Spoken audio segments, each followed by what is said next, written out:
Hello students, welcome to Raghav Pathshala. हम पढ़ रहे हैं आपकी प्रश्नावली जो 1.1 है वास्तविक संख्याओं में। कल की क्लास में हमने किए थे 3 सवाल।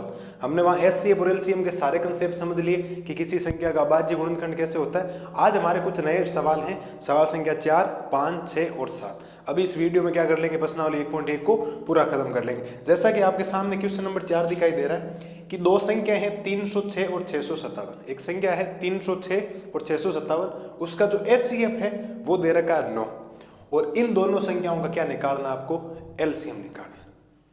एक तरीका था अभाज्य गुणनखंड विधि से, दूसरा तरीका है कि दो संख्याओं का गुणनफल बराबर होता है एचसीएफ गुणा एलसीएम। मुझे एक बात बताओ, उसमें कितने वैल्यू होती है? 4 होती है, ए बी एचसीएफ और एलसीएम। 3 गिवन होनी चाहिए, 3 गिवन है, देखो 1 2 और 3 गिवन है, चौथी हम आराम से निकाल लेंगे। जो जो बातें आपको दे रखी है वो पहले आप लिखें। सबसे पहले आप लिखेंगे दिया है कि पहली संख्या आपको दे रखी, पहली संख्या जिसको हम क्या नाम देते हैं ए, और पहली संख्या ये रही, कितनी है 306। फिर आपको दूसरी संख्या दे रखी, दूसरी संख्या जिसका नाम है बी, वो है 657। कितना दे रखा है? 657। और इनका एचसीएफ दे रखा है, एचसीएफ कितना दे रखा है? इनका एचसीएफ दे रखा है 9 और इन दोनों संख्याओं का आपको क्या निकालना है? एलसीएम आपको क्या करना है? ज्ञात करना है। ये आपको जो बातें दे रखी थी वो मैंने आपके सामने लिख दी। अब आप लिखेंगे चूंकि हम जानते हैं कि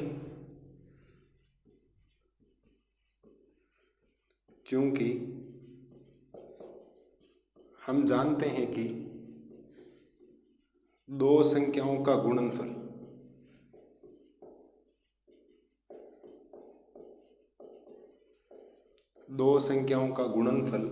हमेशा किसके बराबर होता है? एचसीएफ गुणा एलसीएम के। जो दो संख्याओं का जो गुणनफल होता है वो किसके बराबर होता है? एचसीएफ और एलसीएम के। दो संख्याएं कौन कौन सी? दो संख्याएं देखो, एक तो संख्या है 306 गुणा एक संख्या है 657। क्या उसका एचसीएफ दे रखा है? क्या बिल्कुल दे रखा है 9। और आपको क्या निकालना, इसका एलसीएम निकालना। अगर मुझे यहाँ से इस एलसीएम का मान निकालना है तो गुणा वाला 9 इस पूरी संख्या के कहाँ जाना चाहिए? भाग में जाना चाहिए। तो मुझे यहाँ पर जो एलसीएम मिलेगा वो मिलेगा 306 गुणा 657 बटा में क्या मिलेगा? 9 मिलेगा। मेरे पास अगर इस एलसीएम का मान मुझे निकालना है तो ये गुणा वाला 9 कहाँ चला जाएगा? इस संख्या के भाग में चला जाएगा। अब आपके पास दो ऑप्शन है, या तो आप पहले 306 को 657 से करो गुणा और फिर भाग किसका लगाओ? 9 का। वरना ये संख्या जो 9 है ना, इन दोनों से कट रही है, ये इससे भी कट रही है। देखो 65 में कितनी बार जाएगा? पहले बार 9 7 63, हासिल कितना बचा? 2, 2 के पीछे 7 है 27 और 9 3 27। तो आपके पास जो एलसीएम बचेगा वो बचेगा 306 गुणा में कितना? 73। और इनको गुणा करवाओगे तो जो एलसीएम आएगा 306 को 73 से गुणा करवाओगे तो 22,338। कितना उत्तर आएगा आपके पास? 22,338। इस प्रश्न का आपके पास क्या आ गया? फाइनल आंसर आ गया। इस क्वेश्चन का आपके पास फाइनल क्या आ गया? आंसर। बोलो मेरे शेर और शेरनियों, कोई दिक्कत है क्या आपको? यहाँ तक आपने जो जो बात लिखी, एक संख्या दे रखी है पहली संख्या, दूसरी दे रखी है एचसीएफ दे रखा है, एलसीएम ज्ञात करना। इस सूत्र के अंदर टोटल 4 वैल्यू होती है, एक पहली संख्या, एक दूसरी संख्या, एक एचसीएफ और एलसीएम। उसमें से हमें 3 पता है, चौथी हम आराम से निकाल लेंगे। तो पहली संख्या पता है, दो संख्याओं गुणा कर दिया 306 और 657 को। एचसीएफ आपको 9 दे रखा है, एलसीएम आपको निकालना है। तो एलसीएम अगर निकालना तो गुणा वाला 9 इस पूरी संख्या कहाँ जाएगा? भाग में। 9 का भाग इसमें पूरा पूरा जा रहा है। कितनी बार गया? 73 बार। और जब 306 को 73 से गुणा किया तो एलसीएम आ गया 22,338। है या नहीं? ये सिंपल सा सवाल। मैंने इससे रिलेटेड आपको 2 सवाल वहाँ करवाए थे जब बेसिक करवाया था, एक सवाल आपकी एनसीईआरटी ने पूछ लिया। आने लायक सवाल है, डंग का 1 नंबर का सवाल पूछ ले आपसे। तो ध्यान रखें, केवल फॉर्मूला पता होना चाहिए और फॉर्मूले में दिमाग में ये होना चाहिए कि मुझे क्या दे रखा है, क्या नहीं दे रखा, उसके अकॉर्डिंग आपको काम करना है। उम्मीद है आपको वीडियो जो क्वेश्चन है कंप्लीट किया जाना चाहिए, समझ में आ जाना चाहिए। नेक्स्ट स्लाइड में करवाता हूँ क्वेश्चन नंबर 5 का सॉल्यूशन। तब तक आपके दिमाग में क्या आ जाना चाहिए? एकदम सेट हो जाना चाहिए। देखो अब देखो सवाल संख्या करते हैं 5। सवाल संख्या 5 हमने उदाहरण नंबर 1 में कर लिया था। वहां थी 4 की घात n। यहाँ है कि जांच कीजिए कि क्या किसी प्राकृत संख्या n के लिए संख्या 6 की घात n अंक 0 पर समाप्त हो सकती है क्या? और मेरा यहाँ पर भी जवाब होगा ये 6 की घात जो n है वो 0 पर समाप्त नहीं होगी। आपको सर कैसे पता? मैंने जब आपको उदाहरण नंबर 1 करवाया था तो उसमें बोला था वही संख्या 0 पर समाप्त होगी जिसका इकाई अंक क्या होगा? 0। जिसके पीछे 0 आएगा वही 0 पर समाप्त होगी, चाहे वो 10 हो, चाहे 20 हो, चाहे 30 हो, चाहे 40 हो, चाहे 50 हो, चाहे 60 हो। लेकिन चाहे 3 हो, चाहे 4 की घात n हो, चाहे 5 की घात n हो, चाहे 6 की घात n हो, चाहे 9 की घात n हो, चाहे 17 की घात n हो, चाहे 11 की घात n हो, ये संख्याएं कभी 0 पर समाप्त नहीं होगी। और इसको करवाने का मैंने आपको तरीका भी बताया था। आप कहेंगे सर तरीका हमें ध्यान, तो ध्यान देना इधर। आप लिखेंगे पहले माना, इस संख्या को ऐसे मान लेते हैं 6 की घात n है। आप लिखेंगे जहां n एक प्राकृत संख्या,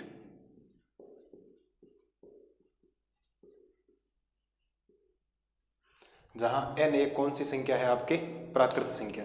अगर प्राकृत संख्या n है तो n की शुरुआत कहां से होगी? 1 से लेकर अनंत तक जाएगी। तो आप यहां लिखेंगे जो n का मान हो सकता है वो हो सकता है 1, 1 के बाद 2, 2 के बाद 3, 3 के बाद 4, ऐसे ऐसे करके n का मान अनंत तक लाया जा सकता है। और हम कितने मान रखेंगे? चेक 3, 1 रखेंगे, 2 रखेंगे, 3 रखेंगे। अगर 0 पर समाप्त होगी तो ठीक, अगर 0 पर समाप्त नहीं हुई तो हम लिख देंगे 0 पर समाप्त नहीं होगी। और वैसे भी पता है कि 0 पर समाप्त नहीं होगी क्योंकि इसका इकाई अंक क्या नहीं है? 0 नहीं। करते हैं काम। तो पहला काम हम रखेंगे कि n बराबर 1 रखने पर, n बराबर 1 रखने सबसे पहले n क्या रखते हैं? आपके 1 रखते हैं। जैसे ही 1 रखेंगे तो हमारे पास जो संख्या है वो संख्या है 6 की घात n, तो बराबर 6। n की जगह मैं कितना रख रहा हूँ? 1, तो 6 की घात 1 का मतलब कितना आ जाएगा? 6 आ जाएगा। क्या 0 आया क्या? अभी तो 0 नहीं आया। 2 रख के और चेक करते हैं। तो फिर अगला काम हम करेंगे कि n बराबर 2 रखने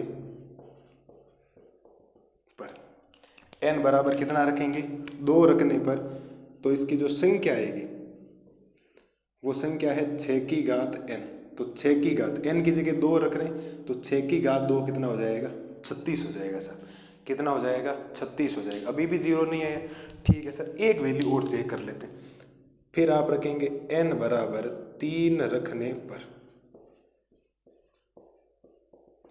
n बराबर कितना रख रहे हैं? 3 रख रहे हैं। आप जैसे ही 3 रखेंगे तो आपके पास एक संख्या आएगी, वो है संख्या 6 की घात n। तो 6 की घात n मतलब 3, और कितना हो जाएगा? 216। कितना हो जाएगा साहब? 216। क्या कहीं पर 0 आया क्या? इधर 6 पे समाप्त हुई, इधर 6 पे समाप्त हुई, इधर 6 पे समाप्त हुई। तो ये तो 6 पे समाप्त हो रही है, लेकिन मुझे क्या बोला गया है कि उसका इकाई अंक क्या आना चाहिए? 0 आना चाहिए। इसका मतलब वो कह रहा है कि कहाँ समाप्त होनी चाहिए? 0 पर समाप्त होनी चाहिए। तो 0 पर समाप्त नहीं हो रही। आप लिखेंगे अतः n के किसी भी मान के लिए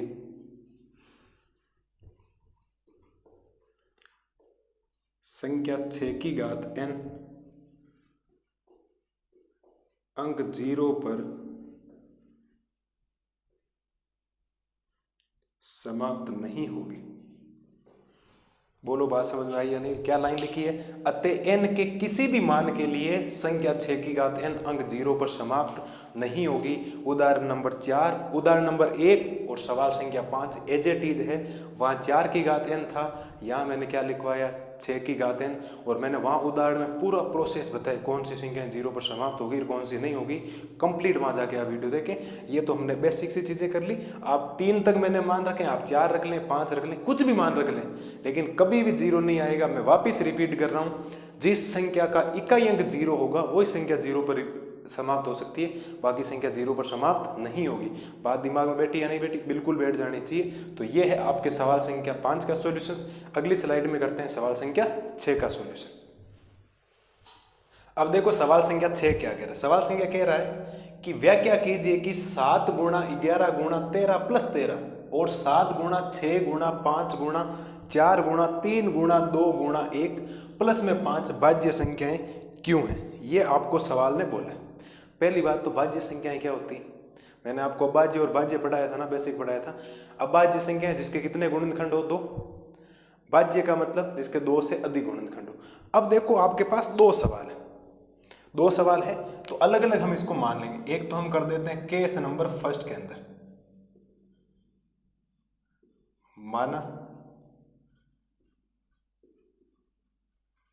इसको संख्या बराबर, या माना ए बराबर, कोई संख्या मान लो, ए बी कुछ भी मान लो, एक्स मान लो, ए बराबर 7 गुणा 11 गुणा 13 प्लस 13। इस संख्या को मुझे क्या दर्शाना है? भाज्य संख्या दर्शाना है। तो उसके पीछे का रीजन सुनना। एक तो तरीका ये है कि मैं पहले 7 को 11 से गुणा करूं, मेरे पास 77 आएगा। 77 को फिर 13 से गुणा करूं, मेरे पास एक और बड़ी वैल्यू आएगी। फिर मैं उसमें 13 जोड़ूं और फिर मैं सोचूं इसके अभाज्य गुणनखंड क्या क्या, गुणनखंड इसके क्या क्या हो सकते हैं। फिर मैं देखूंगा इसके 2 गुणनखंड या 3 है, तो 2 होंगे तो मैं अभाज्य कहूंगा, 3 होंगे तो क्या कहूंगा? भाज्य कहूंगा। लेकिन मेरे को तो सिद्ध ही करना, वह क्या कीजिए भाज्य संख्या है, मुझे इसके 3 गुणनखंड दर्शाना है। तो आप हमेशा ध्यान रखना, इस प्रकार के सवालों को करने का एक पैटर्न होता है। क्या पैटर्न होता है? आप एक चीज बताओ, ए बराबर कौन सा चिन्ह नजर आ रहा है आपको?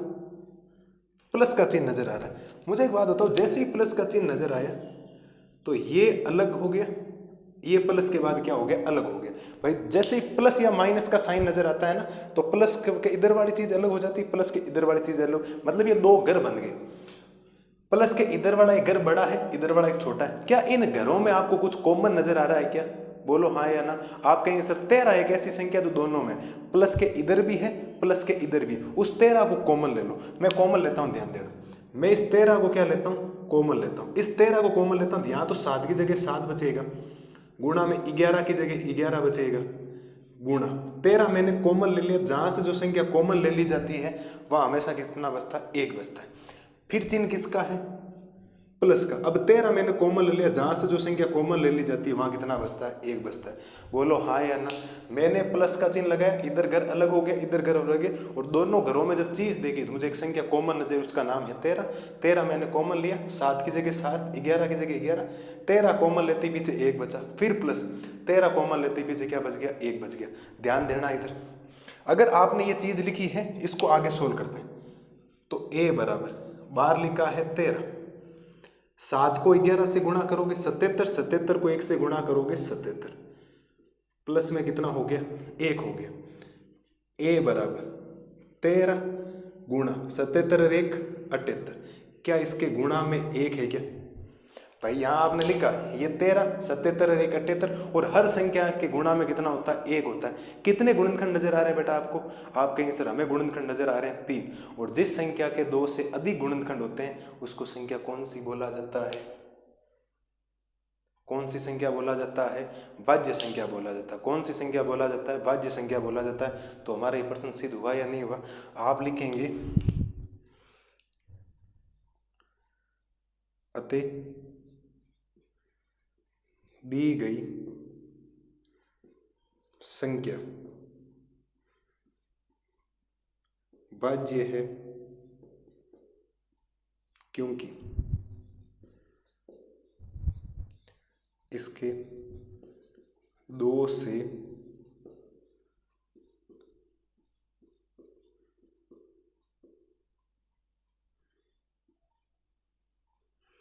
दी गई संख्या भाज्य है क्योंकि इसके 2 से अधिक क्या है? गुणनखंड है। बोलो मुन्ना हाँ या ना। मुझे नहीं लगता इस सवाल में किसी को कोई दिक्कत होनी चाहिए। मैंने शानदार तरीके से आपको चीज लिखवा दी। अब इसी तरीके से दूसरा करते हैं। अब देखो इसका दूसरा केस देखते हैं। इस संख्या को आपको भाज्य संख्या सिद्ध करना है। तो हमने पहले लिखा माना, हम एक संख्या मान लेते हैं, माना वहां ए माना या बी मान लेते हैं। बी बराबर 7 गुणा 6 गुणा 5 गुणा 4 गुणा 3 गुणा 2 गुणा 1, और प्लस में क्या मान लिया हमने? 5 मान लिया। अब ध्यान से देखो, क्या यहां पर भी एक प्लस का चिन्ह नजर आ रहा है क्या? बिल्कुल आ रहा है। जैसे ही प्लस का चिन्ह नजर आएगा, ये घर अलग और ये घर अलग। क्या दोनों घरों में कुछ संख्या कॉमन है क्या? आप कहेंगे सर बिल्कुल 5 कॉमन है। इधर भी 5 है, इधर भी 5 है, 5 को कॉमन ले लो। तो बी बराबर 5 कॉमन लेंगे तो 7 की जगह 7 गुणा 6 की जगह 6 गुणा 5 कॉमन ले लिया तो कितना बचेगा? 1 गुणा में 4 गुणा में 3 गुणा में 1 गुणा में 1 प्लस 5 कॉमन ले लिया तो पीछे क्या बच गया, 1 बच गया। हाँ या ना, जो संख्या हमारे पास कॉमन थी उसको कॉमन ले लिया, हमारे पास आ गया। अब संख्या के अंदर गुणा कर दो, गुणा करोगे तो b बराबर ये आ जाएगा 5।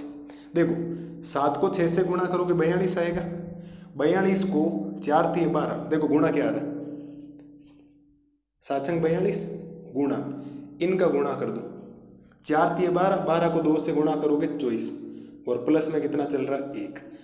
अब ध्यान देना b बराबर ये हो गया 5, 42 को 24 से गुणा करोगे तो 1008 आएगा और प्लस में कितना हो जाएगा 1 हो जाएगा।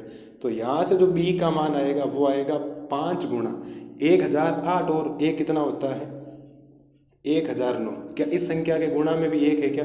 आप कहेंगे सर बिल्कुल है, इस संख्या के गुणा में कितना है 1 है।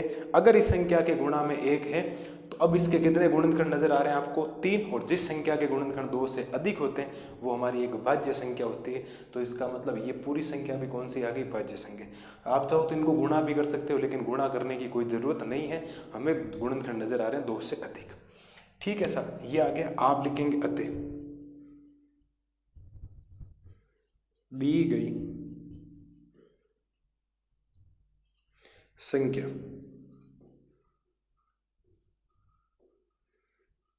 भाज्य है क्योंकि इसके 2 से अधिक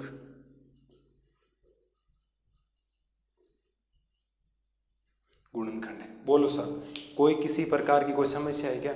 इससे लाजवाब मेथड नहीं हो सकता, आपको कोई नहीं समझा सकता ऐसा मेथड जो मैंने आपको बताया है। आप गुणा करने की बजाय हमेशा सवाल ऐसा आएगा, 1 नंबर का कोई सवाल आ सकता है, या तो एग्जाम में आपको ये पूछ ले या एग्जाम में आपको ये पूछ ले, छोटे छोटे सवाल है, 1 नंबर का दोनों ही पूछ ले तो भी आप कर लेना। तो सिंपल सी बात हमने लिखी है कि जो भी संख्या कॉमन है उसको बाहर ले, अंदर गुणा कर में 78 आ गया, 13 गुणा 78 है और 78 के गुणा में 1 है, हर संख्या गुणा में 1 होता है। तो 3 ऐसे में देखो 13 के 13 ही होते हैं, लेकिन 78 में 2 का भी भाग जाता है, 13 का भी जाता है, बिल्कुल जाता है 13 का है, 7 अलग अलग भाग जाएगा ना, तो ऐसे ऐसे करके भाग जाएगा। तो मुझे तो 3 गुणनखंड नजर आए तो मैंने लिख दिया संख्या भाज्य क्योंकि इसके 2 से अधिक गुणनखंड है। अब 2 से अधिक गुणनखंड का मतलब क्या होता है, चाहे 3 हो चाहे 4 हो चाहे 5 हो, तो 2 से अधिक निकल गए, भाज्य है, केवल 2 है तो अभाज्य संख्या। 2 प्रकार की संख्याएं होती है। तो ऐसा किया, इसमें भी मुझे 5 कॉमन है, गुणा किया, थोड़े गुणा बड़े आए तो 1008 है, 42 को आप 24 से गुणा करेंगे 1008 आएगा। ठीक है, गुणा किया और प्लस में 1 जोड़ा 1009, 5 गुणा 1009, 1009 के गुणा में कितना है 1 है, तो इसके भी 2 से अधिक गुणनखंड हो गए। इसका मतलब ये भी संख्या कौन सी होगी, आपकी भाज्य संख्या होगी। उम्मीद है सवाल संख्या 6 एकदम दिमाग में बैठ गया होगा। एक सवाल और बचा है, 7वां सवाल, तब तक आप इसको देखें। मैं लाता हूँ अगली स्लाइड में आपके क्वेश्चन नंबर 7 का सॉल्यूशन। अब देखो प्रश्नावली जो आपकी 1.1 है उसका लास्ट सवाल करते हैं। सवाल संख्या है 7। एक सवाल बहुत बड़ा लिखा गया है, आप इसको देख के डरना मत कि सवाल होगा कैसे, इतना सिंपल सवाल है, इसकी कोई हद नहीं। सवाल क्या रहा है, पहली बात तो उसकी लैंग्वेज समझो, ठीक, आराम से समझो क्या कह रहा है। सवाल ने क्या बोला है कि किसी मैदान के चारों ओर एक वर्ताकार पथ है। क्या लिखा हुआ है, वर्ताकार पथ। क्या होता है वर्ताकार पथ? एक बात बताओ, ये कोई भी अगर ग्राउंड है, ये बड़ा, ये इसके चारों तरफ एक अगर वो गोल राउंड बना दिया ये वाला, तो जहां पर आप यहां दौड़ते हैं ना, यहां चीज ये वाली, इस चीज पे, इसको बोला जाता है वर्ताकार पथ। इसको क्या बोला जाता है बेटा, वर्ताकार पथ बोला जाता है। इस बात का आप ध्यान रखें। आगे पढ़े। इस मैदान का एक चक्कर लगाने में सोनिया को 18 मिनट लगते हैं। कोई सोनिया नाम की लड़की है, इस मैदान का एक जब पूरा चक्कर वो लगाएगी तो उसको कितने मिनट लगेंगे, 18 मिनट लगेंगे। जबकि इसी मैदान का एक चक्कर लगाने में रवि को 12 मिनट लगते हैं। और रवि नाम का कोई लड़का है, उसको इसी मैदान, सेम जिसने सोनिया ने 18 मिनट में एक चक्कर लगाया था, इसी मैदान का एक चक्कर लगाने में रवि को कितने मिनट का टाइम लग रहा है, 12 मिनट का। इसका मतलब तेज कौन दौड़ रहा है, रवि तेज दौड़ रहा है, क्योंकि रवि को टाइम कम लग रहा है। अब आगे क्या कह रहा है, मान लीजिए वे दोनों एक ही स्थान और एक ही समय पर चलना प्रारंभ करते हैं। दोनों एक ही स्थान पर होने चाहिए, इस बात का ध्यान रखना, बात स्पष्ट लिखिए। वे दोनों एक ही स्थान पर होने चाहिए और एक ही समय पर चलना प्रारंभ करने चाहिए और एक ही दिशा में चलने चाहिए। अब देखो कैसे मैं समझाता हूँ, आप समझना सवाल को कैसे। सपोज दैट ये आपका एक मैदान है, ये एक मैदान है, ठीक है। इस मैदान में एक ही स्थान पर चलना प्रारंभ करेंगे, एक तो है सोनिया और एक है रवि, दोनों हैं एक ही स्थान पर, दोनों हैं और एक ही समय पर चलना प्रारंभ करते हैं और एक ही दिशा में जाते हैं। दिशा का मतलब अगर सोनिया इधर दौड़ते दौड़ते ऐसे आ रही है तो रवि को भी ऐसे दौड़ते दौड़ते इधर आना होगा। अगर सोनिया इधर जा रही है तो रवि को भी इधर जाना पड़ेगा, क्योंकि बोला है कि चलना प्रारंभ करके एक ही दिशा में चलते हैं, एक ही दिशा में चलना पड़ेगा। ऐसा नहीं है कि सोनिया इधर दौड़ रही है और रवि इधर दौड़ रहा हो, नहीं। सपोज दैट ये इस दिशा में दौड़ रहे हैं, ऐसे दौड़ते हुए आ रहे हैं, भाई सोनिया ऐसे दौड़ते हुए आएगी तो रवि को भी ऐसे जाना पड़ेगा, दोनों की एक दिशा। और बोला क्या है, कितने समय बाद वे पुनः प्रारंभिक स्थान पर मिलेंगे। ऐसा कितने मिनट बाद में वो ऐसे घूमते घूमते कितने ऐसे चक्कर लगाएंगे कि सोनिया और रवि वापस यहीं आ जाए। कहाँ पर आ जाए, इस पॉइंट पर आ जाए, इस पॉइंट पर, कहाँ पर, जहाँ पर उन्होंने प्रारंभ किया था। इसको कौन सा बिंदु बोलेंगे हम, ये एक आपका प्रारंभिक बिंदु कहलाएगा। कौन सा बिंदु कहलाएगा बेटा, प्रारंभिक बिंदु। इस बिंदु पर दोनों आ जाने चाहिए वापस, कितने मिनट के बाद में। ठीक है, काम करते हैं, चलो जो बातें दी गई उसको लिखते हैं। आप लिखेंगे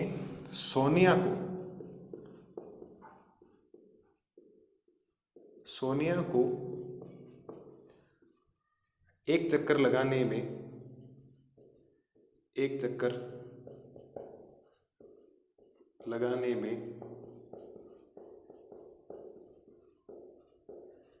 लगा समय बराबर 18 मिनट। सोनिया को कितना टाइम लग रहा है, 18 मिनट। रवि को एक चक्कर लगाने में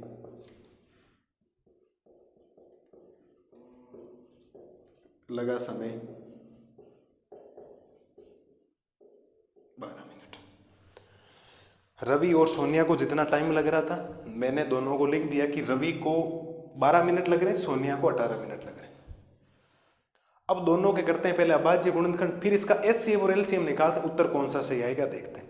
अभाज्य गुणनखंड करते हैं बेटा, ध्यान दें। एक अभाज्य गुणनखंड करना 18 का, एक अभाज्य गुणनखंड करना 12 का। 18 का करेंगे, 2 का भाग जाएगा 9 बार जाएगा, 9 में किसका भाग जाएगा, 3 का। कितनी बार बेटा, 3 बार। और 3 में 3 का भाग जाएगा 1 बार, हो गया अभाज्य गुणनखंड। ठीक है, 12 में किसका भाग जाएगा, 2 का। कितनी बार, 6 बार। 6 में 2 का भाग जाएगा 3 बार और 3 में 3 का भाग जाएगा कितनी बार, 1 बार। बात समझ में आई या नहीं आई। हमने क्या किया, जो मिनट दे रखे थे हम एचसीएफ और एलसीएम पढ़ रहे थे, एचसीएफ और एलसीएम निकालेंगे। अभी एचसीएफ भी निकालेंगे, एलसीएम भी निकालेंगे। उत्तर दोनों में से कोई एक सही होगा, वो आप खुद डिसाइड कर लोगे, देखना कौन सा उत्तर सही होगा और कौन सा नहीं होगा। देखना, समझना मेरी बात को। 18 को हमने लिख दिया 2 की घात 1 गुणा 3 की घात 2, 2 की घात 1 गुणा 3 की घात 2। ठीक है सर। जो 12 है उसको हम लिख देंगे 2 की घात 2 गुणा में 3 की घात 2। ठीक है जी। अब दोनों में से कोई एक उत्तर होगा, ध्यान देना। कौन सा होगा, या तो एचसीएफ होगा या क्या होगा, एलसीएम। मैं एचसीएफ निकालता हूं। एचसीएफ क्या होता है, जो दोनों में कॉमन है। कॉमन 2 भी है 3 भी है, न्यूनतम 2 की 1 घात है, 3 की 1 है, तो 2 को 3 से गुणा करोगे 6 मिनट। 6 मिनट के बाद कभी वो मिल ही नहीं सकते। क्यों, रवि तो 6 मिनट में आधा ग्राउंड कवर कर लेगा, सोनिया को 18 मिनट लग रहे हैं तो वो तो 1/3 ही कवर करेगी, थोड़ा सा ही आगे जाएगी, मिलेगी नहीं। मैं इसका निकालता हूँ एलसीएम। क्या निकालता हूँ बेटा, एलसीएम निकालता हूँ, ध्यान देना इधर। मैं इसका निकालता हूँ एलसीएम किसका, 18 तथा 12 का। मैं एलसीएम निकालता हूँ 18 तथा 12 का। ठीक है, ध्यान दो इधर कैसे। एलसीएम का मतलब क्या होता है, सभी संख्याएं। तो सभी संख्याओं में कौन आया, एक तो 2 आया, एक कौन आया है, 3 आया। एक तो कौन आया, 2 आया, एक कौन आया, 3। अब इसकी अधिकतम घातांक, तो 2 की अधिकतम घातांक 2 है और 3 की भी कितनी है, 2 है। 2 की घात 2 कितना होता है, 4। 3 की घात 2 कितना होता है, 9। गुणा करेंगे तो उत्तर कितना आएगा, 36 आएगा। आप इस 36 के ऊपर थोड़ा गौर करना। क्या करना, गौर करना। मुझे एक बात बताओ, सोनिया को 18 मिनट लग रहे हैं, तो सोनिया इसके 2 राउंड कंप्लीट करेगी। ऐसे सोनिया जाएगी, यहाँ आएगी, वापस जाके यहाँ आ जाएगी। क्या इस प्रारंभिक बिंदु पर आ गई क्या? आप कहेंगे सर बिल्कुल आ गई। रवि 12 मिनट में एक चक्कर पूरा कर रहा है, वापिस 12 मिनट में एक चक्कर पूरा, वापिस 12 मिनट, तो आ तो गया ना। तो रवि कितने चक्कर लगा रहा है? 3, 12 मिनट के 3, 12 मिनट 12 मिनट 12 मिनट 36 मिनट हो गए। सोनिया 36 मिनट में कितने चक्कर लगा रही है? 2 चक्कर लगा रही है। 18 मिनट का एक, फिर 18 मिनट का 36 मिनट। लेकिन मुझे तो चक्कर से कोई लेना देना नहीं है, तो क्या दोनों एक ही प्रारंभिक स्थान पर आ गए क्या? वहाँ जहाँ लाना था आ गए क्या? आप कहेंगे सर आ गए। तो आपका उत्तर होगा, आप लिखेंगे अतः 36 मिनट बाद दोनों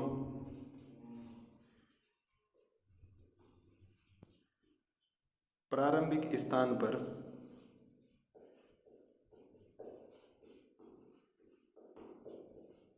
मिलेंगे। 36 मिनट के बाद दोनों प्रारंभिक स्थान पर मिलेंगे, क्योंकि दोनों 18 और 12 मिनट में है, तो 36 भी मिनट में आएगा। तो 36 मिनट बाद दोनों प्रारंभिक स्थान पर मिल जाएंगे। बात पल्ले पड़ी या नहीं पड़ी? SCF उत्तर नहीं होगा, क्योंकि SCF 6 आ रहा था। कितना आ रहा था? 6 आ रहा था।